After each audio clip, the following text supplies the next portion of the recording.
What's up, guys? My name's Adam Gusky, and you're listening to the Mat Awareness Podcast.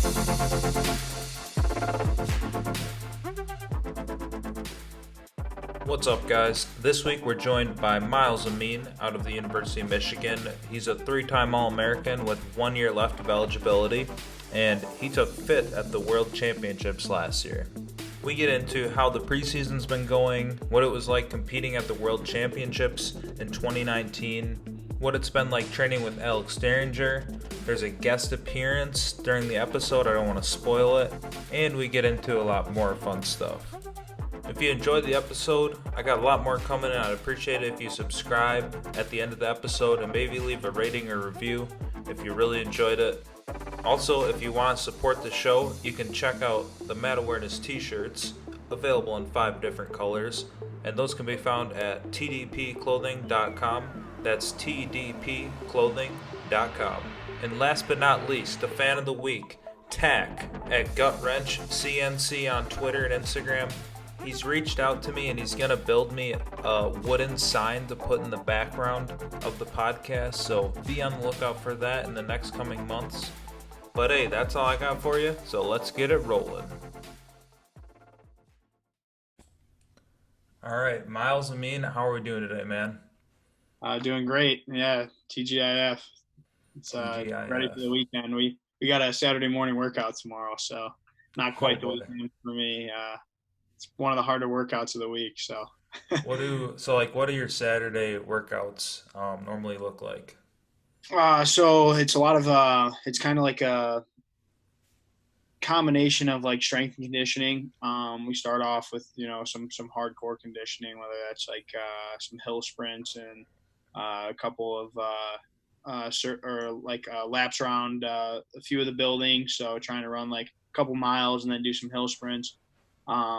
And then we'll do like a plate workout. Just holding a 45-pound plate, doing a bunch of exercises. You can't put it down. And then kind of a circuit inside the room, whether it's like sled pulls and stuff like that. So it's kind of a grinder, really. But yeah, it'll be a good workout. Good stuff. Yeah. I wrestled at a Division 3 school, UW Lacrosse, but like I don't know why, but the preseason Saturday workouts were always just like those were like the toughest workouts that we had like all Yeah, season, I swear. it's But true. Yeah, that's a thing for us. I don't Usually, know. usually, uh, usually the reason behind it is I think we have football games on Saturdays, so they kind of try to run you into the ground so that you're not trying to go out and tailgate and have too much Yeah, fun. But right not now, having it's too like much we don't fun. have anything going on. There's no football, so Yeah. uh, but the workouts remain the same. That doesn't change. So like obviously we don't know if there's going to be a season. How are your coaches approaching it? Are they approaching it like just normal preseason for you guys? Yeah, we are. I've had kind of the opportunity right now to wrestle a lot with the Michigan guys, and then also wrestle a lot with the RTC. So two kind of different vibes as far as that goes. Our RTC already had an event with Penn State last weekend, so they were preparing really hard. Wrestling like they were getting ready for an event. And then on the other hand, while they went and did that, I kind of jumped back into the college room and we're training really hard. It's like right in the middle of preseason or the beginning of preseason where we're thinking probably more that the season's not going to start on time. Whether it's October, November, or even December.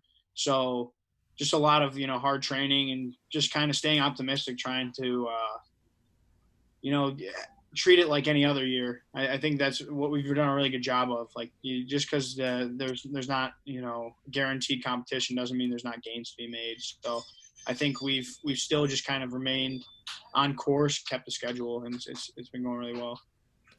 You mentioned the like Nittany Lion Wrestling Club versus you guys kind of like that Yeah. card. Did you like were there any talks of you wrestling on that card? Yeah. I was thinking about wrestling in it. The thing was, is at the time we were having a lot of trouble with compliance.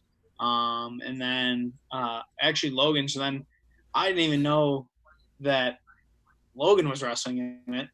Okay. But really, and then I was like, oh, college guys can wrestle in it. But you know, once I found that out, I had to kind of talk with the coaches. I had some just nagging injuries that kind of just took place at the worst time. You know, it wasn't even big injuries, but just it kind of knocked me off. You know, everybody was in a really good training cycle, and then right in the middle of it, I kind of had to take 2 weeks off of wrestling. So um, yeah, I was thinking pretty heavily about wrestling in it, but then by the time they had all those matches set up, and I was kind of like scrambling last week or 2 weeks ago, right before the event, trying to find somebody to wrestle and stuff, and it didn't end up working out. But to speak on that, I guess, yeah, it's something that going forward, hopefully, you know, I definitely want to take part in some of these RTC or these kind of like dual meet events at the senior level, and I think that there's a very good opportunity or a very good chance that I do.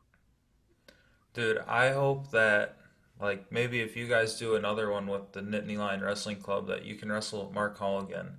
Because all those matches, I was telling you before this, all those matches were so close, and you're always like you were so close to getting a takedown at the end, and I just think Yeah, one more, I got yeah, you. yeah. I'd like to wrestle him for sure. I know he might have different plans. I know as far as what weight he's going to go. Um, but yeah, if we can find a catch weight or something like that, I would definitely be up for it.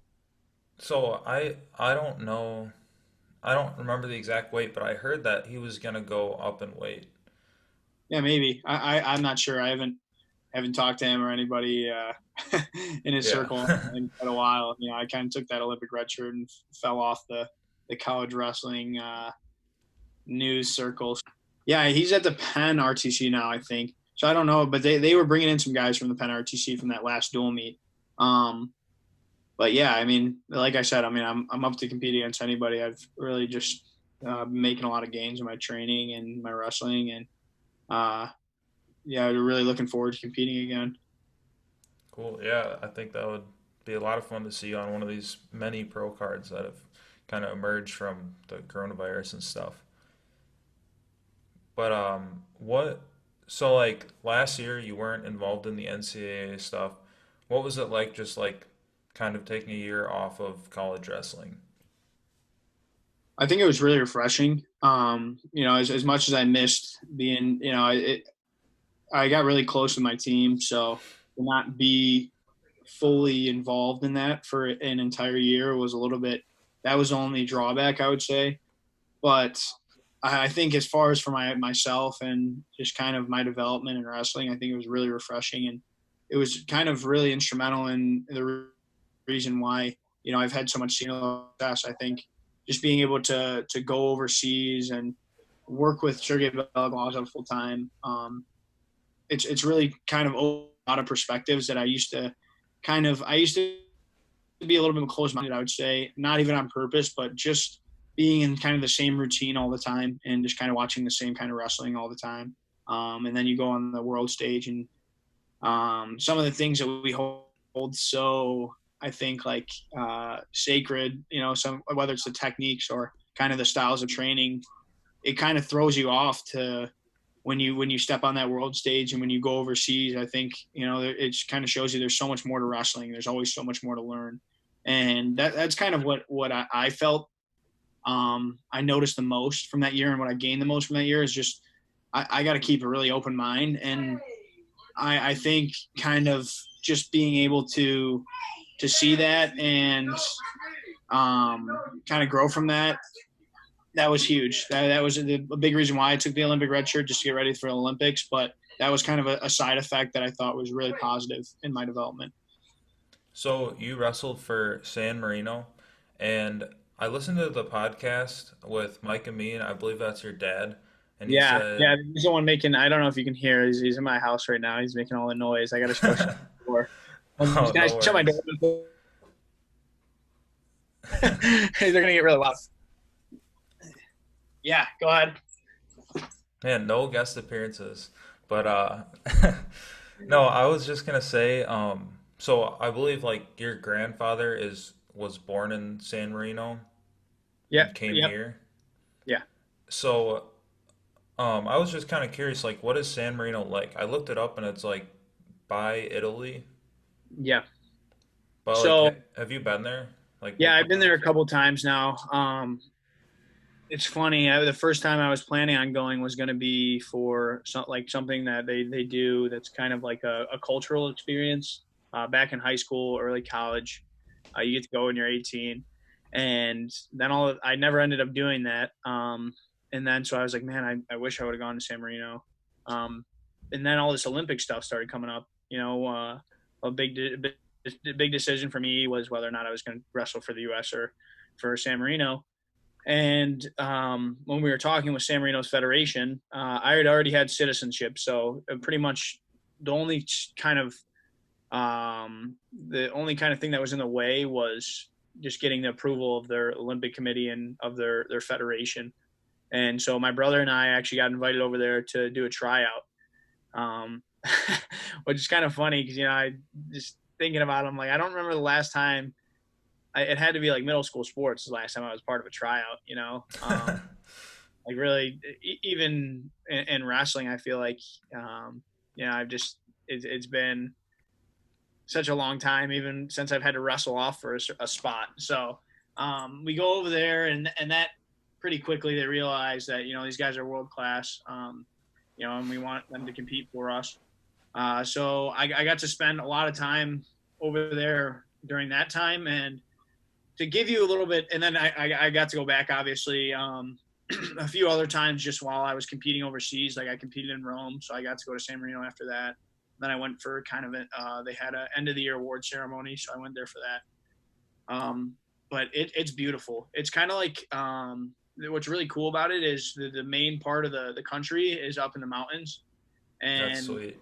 yeah, so it's kind of like on top of this, I would say kind of like mountain, and then there's a lot of flat land on the top, and they built a city up there. So it's called like Città, which just means city in Italian. But yeah, it's very mountainous, and then when you get up to that top of the mountain, though, you can see the entire sea um, on the coast of Italy. So it's only about 60 miles away from or not even, maybe 30 miles away from the sea. So you kind of get the best of both worlds there, and yeah, it's just beautiful. I mean, the food's great. It's just like visiting Italy when it comes to a lot of the cultural things. So yeah, it's awesome, man. I can't say enough positive things about the experiences I've had since I started wrestling for them. Dude, that sounds awesome. Like here in Wisconsin right now, I can't imagine like what it would be like to see those views and that kind of stuff. Hey, But Midwest isn't bad either. It's a different kind yeah, of elegant, but yeah, I can't complain about being in the Midwest either. no, I totally agree. I love it here. But so like how I guess you did a bunch of tournaments overseas. Did you like before 2 years ago, I guess, did you do many tournaments overseas or was that kind of new to you? No, the only time I'd wrestled out internationally was back my sophomore year in high school. I wrestled in Colombia and the Pan Ams for the U.S. But other than that, no international experience. So it was kind of, like I said, it was just eye opening for me. What's like the biggest surprise of wrestling in these international tournaments? Uh, I would say the biggest surprise is probably just like for me, I think it was just like how different the style of wrestling is. Like, the way that international guys, are able to kind of change gears and change speeds is so much different from the way you wrestle in the U.S. You think of guys like your traditional American wrestlers, and I'll give this example because I know that it's kind of a hot topic right now, but like a Brett Metcalf, where he just constantly has his hands on you, he's pulling on you. Like he changes speeds, but not really. His speed is always go. Whereas like an international wrestler, I'm trying to think of somebody like Sedulayev, he's he kind of lulls you to sleep. And then, right when that moment comes, he's probably one of the most explosive guys pound for pound in the world. So just looking at some differences like that, I even wrestling guys like that. The first tournament I went to was the European Championships. I wrestled this guy Valiev from Russia, who was really tough, and then Ali Shabanu, who's also multiple time Olympian world medalist. And kind of the same exact thing that I felt was just like I felt like I had the advantage, and then next thing you know, these guys are doing some things I've never seen before. So adjusting to that was a big thing, but that's definitely the biggest thing was just the difference in styles in international wrestling. That's interesting that there's kind of like when you can wrestle not like at a super hard pace, like a normal pace, but not do it in a way that's just like exposing yourself. That's like another level of skill, pretty much. That's Yeah. interesting. Um, so like what was the experience like just like wrestling at the World Championships? Um, it reminded me a lot of the NCAA's, to be honest. I treated it very similar to the NCAA's too. The only difference is the NCAA's you wrestle a match in the morning, a match at night, a match in the morning, match at night, and then hopefully you make it to Saturday, the All American round, and then you might wrestle a couple matches the next day. I've been used to that, or you make it to the finals and you wrestle only one match at night. So the big difference is just the quickness of how matches come up. So I had to get into a quick routine of like eat whatever I can. That's like, just a few hundred calories to kind of keep my energy levels high, drink some Gatorade, but you were going every hour, it was like literally maybe even less than an hour. Sometimes I think I wrestled 4 matches in the span of 3 hours. So, the tempo of the tournament was different, but walking out of the tunnel, and you're kind of jump up onto that mat and there's the whole arena is crowded with 10,000 people, reminded me so much of the NCAA's. And I honestly think I thrive in that environment. I feel like those big tournaments are when I kind of perform best. So for me, wrestling at the World Championships was like, my perfect tournament. I just felt like, the vibes of the NCAA tournament were kind of coming out, and something clicked in my head that was like, this is your time to shine. So that's what I would compare it to is like the NCAA tournament or any major, tournament where you just have so many fans and the spotlight's right on you and everybody's watching you. So you mentioned a lot of your matches were just like back to back to back. Do you think that's like one of the reasons why people don't have like a Brent Metcalf type pace like around the world because you just can't Yeah, sustain that as well during World for sure. Championships? I think the U.S. guys can sustain it. And there's this kind of funny concept that a lot of the international guys talk about, even the U.S. guys. And it's like, it's kind of like a double-edged sword where if you're going to wrestle a guy and you're going to lose, um, it sounds kind of funny, but it's not like you have this in your head going out there, but you notice like if you wrestle a guy and you lose and you wrestle him so hard, that you exhaust him, most of the times that guy is going to lose the next round because those foreigners aren't used to competing like that at match after match and knock you out. So you see like some Americans, I think like in the last year, a good example was like Zane Rutherford wrestled Valdez Tobier from Cuba, and Zane was like right there. Like he wore Tobier out, and he probably was, had a good shot to win that match. I think one scramble decided it. But they wrestled so hard that like Tobier lost. I think he was either the next match or the match after that he should have won because he was so worn out. So Huh. yeah, these guys they just can't keep the pace, and I think they literally try to score a couple of takedowns or a couple points, and then they just conserve energy. And that's not really, even though I wrestle for San Marino, I live in the U.S., I train in the U.S. So my style is still like go out there and I'm just ready for a barn burner and I want to take a guy into deep waters, but most of those guys do that definitely because they know that they're going to wrestle back-to-back matches and they don't want to be too worn out. Otherwise, they'll get that U.S. effect of where they might beat somebody good and then they wrestle so hard they lose the next match and knock you out. Dude, this is crazy. Like I consider myself, a little bit above like a casual wrestling fan. I wrestled in college, but like these are aspects that I just like have never thought about, I guess. Just like on the world level, that kind of stuff. It's interesting. Yeah. Yeah, I would have never known about it had I not witnessed it firsthand either. This is good stuff though. This is what makes me happy to be doing a podcast. But so Alex Derringer just moved to where you guys are at. What has it Yeah. been like training with him? Uh, it's been nothing but great, man. I can't say enough good things about Alex. He's just a great dude on and off the mat. I feel like hopefully he stays here for a really long time because he fits into our culture. whether it's the Cliff Keen culture or the Michigan wrestling culture, which are pretty synonymous, but he fits into it so well. I mean, he came here and I feel like he felt pretty at home right away. And it just being able to train with him it's been great.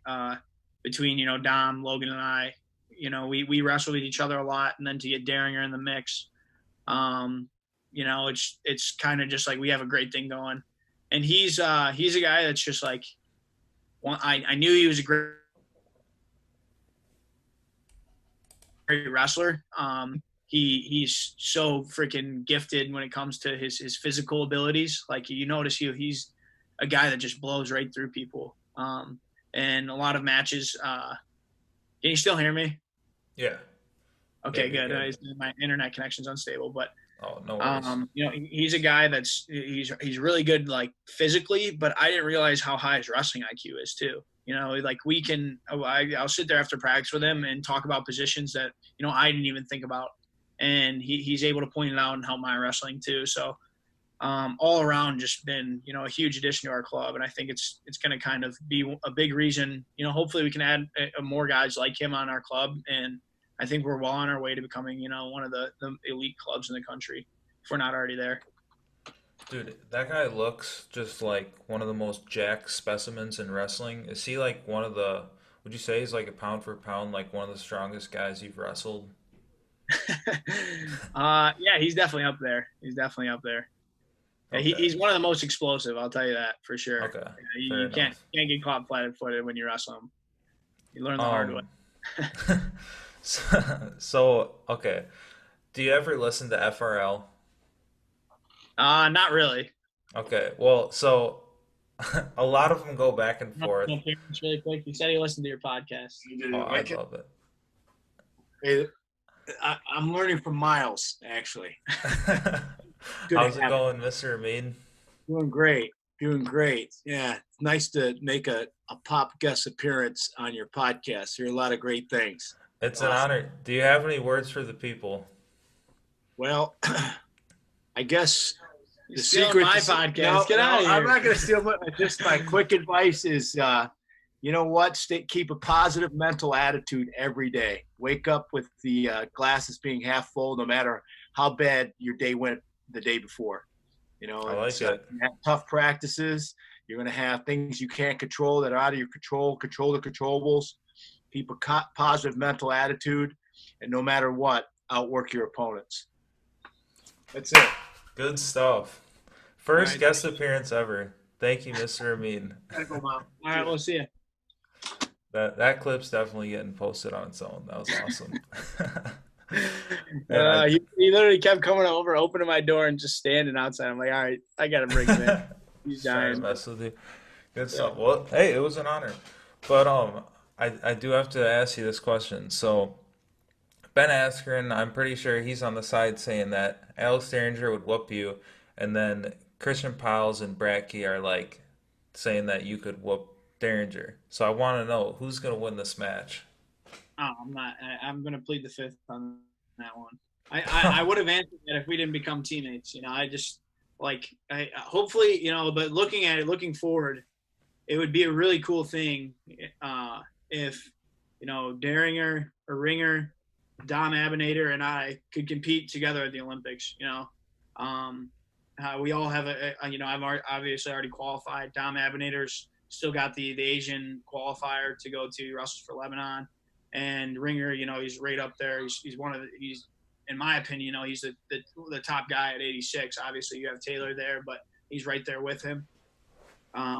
So he has a good shot to make the Olympic team too. So hopefully, if we were to see that match anywhere, I'm hoping it's like the Olympic finals or Olympic semifinals.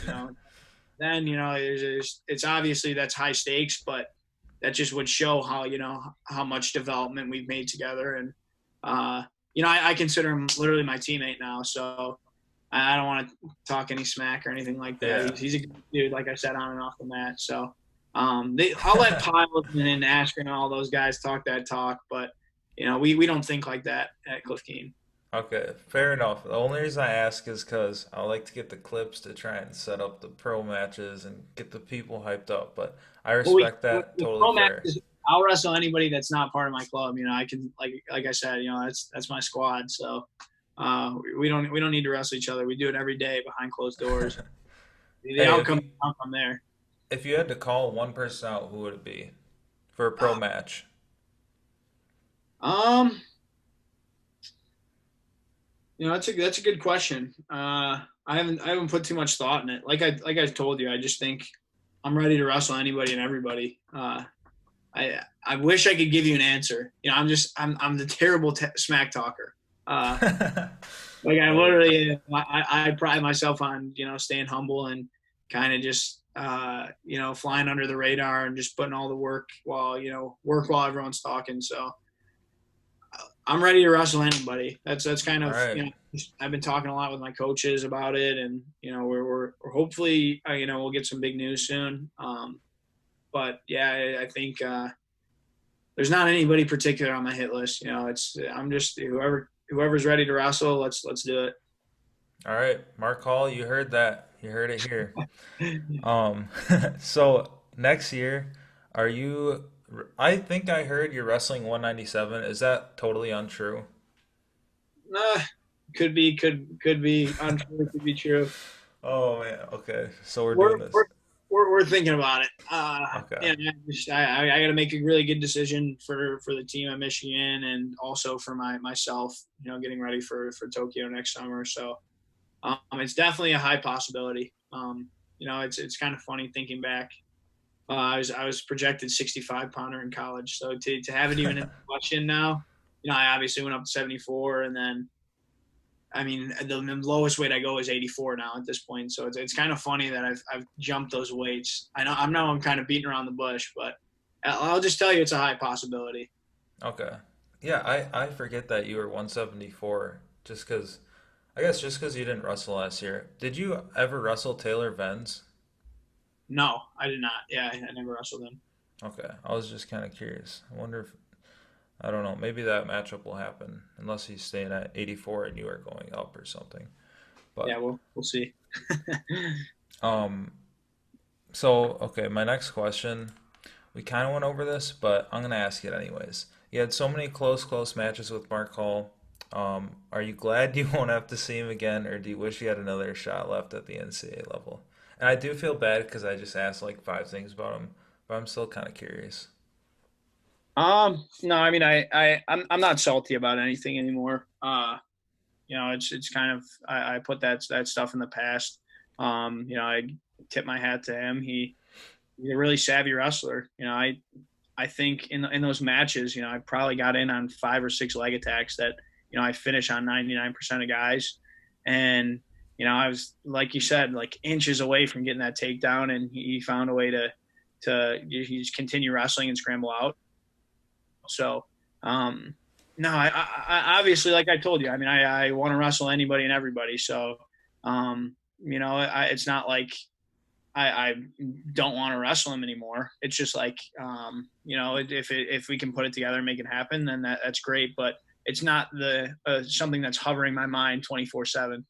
You know, and Valencia's in the same category. You know, I wrestled between him and Valencia. I think I lost, you know, nine matches or 10 matches out of my like 16 losses in college. So, That's crazy. and every one of them, besides maybe one, was a 2-point match, but it was a 1-point match. So, you know, it stinks, but at the same time, it's like something I put in the past. And if I get to run into these guys in the future, then, you know, I'm obviously going to be really happy about it to get another opportunity, just to compete against great wrestlers. Yeah, and obviously you like know this, but I mean to be behind Mark Hall and Zahid, I mean those are two of the best guys of all time. Yeah, That's yeah, insane. they're great. I mean, they've definitely helped. You know, the just preparing for those matches and being at a weight class that was so competitive. You throw Daniel Lewis in the mix too. I mean, that guy's 4-time All Yeah. American, finished below fourth. Um, being in the category of constantly competing against those guys at 174 definitely made me strive to be better every day. You know, I think even if those guys aren't my weight class, I win a national title. Do I work as hard? Maybe not. maybe I kind of get complacent. So just knowing that I was always that close, just grind and just work really hard, and it kind of shaped me into who I am, and built my work ethic to where it is today. Yeah. Well, I'm glad you never gave up or anything, and you've still been grinding, because I'm excited to see when you can compete next, whether it's NCAA or Olympics or whatever. But so okay, you had your dad on the podcast. That was awesome. But I'm kind of trying to put together all the Amines. What does the family tree look like? Because I don't understand this. I'll just give you. I mean, you have a wrestling fan base, so we'll just give you the wrestling side of it. Yeah. So my uncle Sam Amine wrestled at Michigan, and he had a son Jordan, who's kind of the one that's been doing. He started the Cave Talk. I don't know if you've heard about that. Yeah, good stuff. Yeah, Cave Train. That's his gym. Him and my brother have been doing that, and then he has a little brother who's on the team now at Michigan, who's gonna be a really good up and comer, Cameron Amine. So that's my Uncle Sam's family, and then my brother and I, Malik Amine, are Mike, my dad's son, and so we have a big wrestling thing going at Michigan. And then I got to give a shout out to my sister. I have an older sister, Marissa. She wasn't the biggest wrestling fan at first, but then she kind of grew to love it. I think she didn't want to go to all the boring competitions. She just was like, she's in it for the big shows. She came to the NCAAs, the Big Tens, the World Championships, and she's gonna come to the Olympics. So she's a smart girl. She knows she doesn't want to show up to a Michigan versus whoever Big Ten will meet. She likes wrestling at a high level. And then my mom, she's been a big supporter. So I got to give a shout out to both of them. They're a really big reason why I've gotten to where I am in my wrestling. Nice. So your sister is more for the traveling aspect.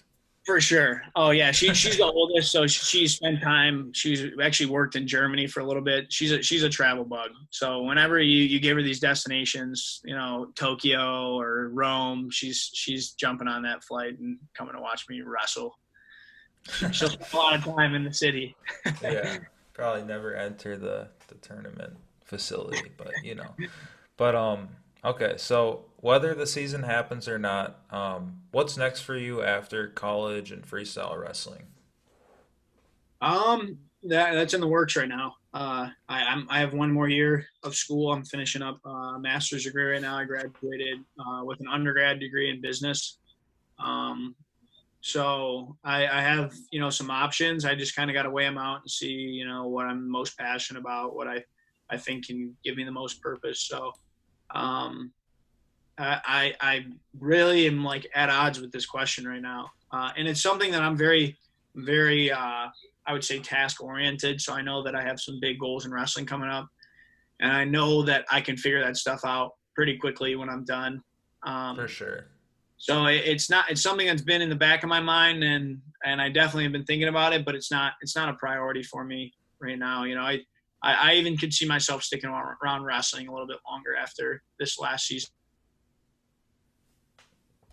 of eligibility. And so I my international career has really just started, and kind of opened my eyes for how much there is to wrestling. So we'll see. Yeah. Well, hopefully with all this pro wrestling, maybe 5 or 10 years down the line, making a living off of wrestling is even better. Yeah, for sure. I mean, that would be great. Even if I'm done, I would just love to see that for the sport. But that's all I got for you. Is there anything that you want to leave the people with? No. I just I really appreciate you having me on the podcast.